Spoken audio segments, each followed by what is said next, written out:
For many Ohioans, affordable housing is out of reach, and the problem is getting worse with the cost of rent rising sharply across the country. But there is help thanks to a national housing voucher program that allows those who qualify to live where they want.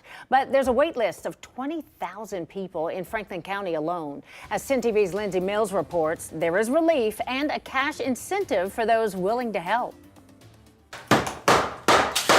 I think people are scared of the unknown. In 70 of the homes he owns across Columbus, Chris Martin's tenants pay the rent with federal money through the Housing Choice Voucher program. This is the latest home he's renovating, getting ready to welcome a new family. He's been part of the program since 2006 and says it's been a rewarding experience. You have a tenant who is literally in a homeless shelter, them and their kids. And they come into the house for the first time and you see the kids run to the bedrooms and they start picking out, this is gonna be my bedroom. And these are, people who are sleeping on cots or sleeping in, almost like gymnasium style things where there's just everybody and all of a sudden this child's gonna get their own room. I don't know where I would have been.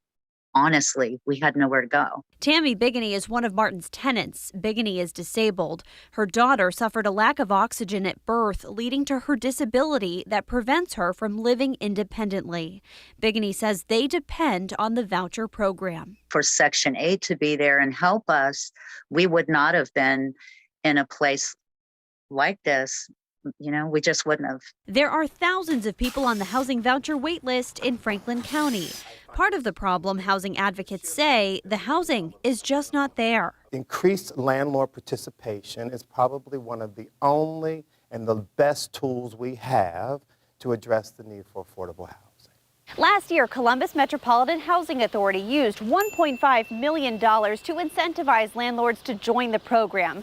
Landlords can earn up to $750 per unit they add, and they can get another $750 to cover security deposits. In all last year, that added more than 230 landlords to the program, some with more than one unit. And that's why this year, the CMHA board approved $1 million more. Just because they're on the program doesn't mean they're gonna be a bad tenant. But still, there's a stigma that prevents some landlords from participating. I have a lot of friends and stuff when I tell them I do Section 8 housing that are very negative towards it, or I've heard this, I heard that.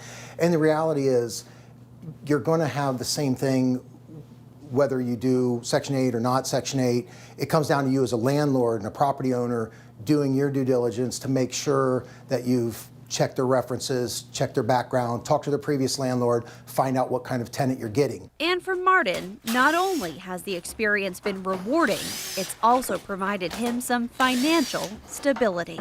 The government continues to be able to fund the housing program, so my payments didn't stop because of the pandemic.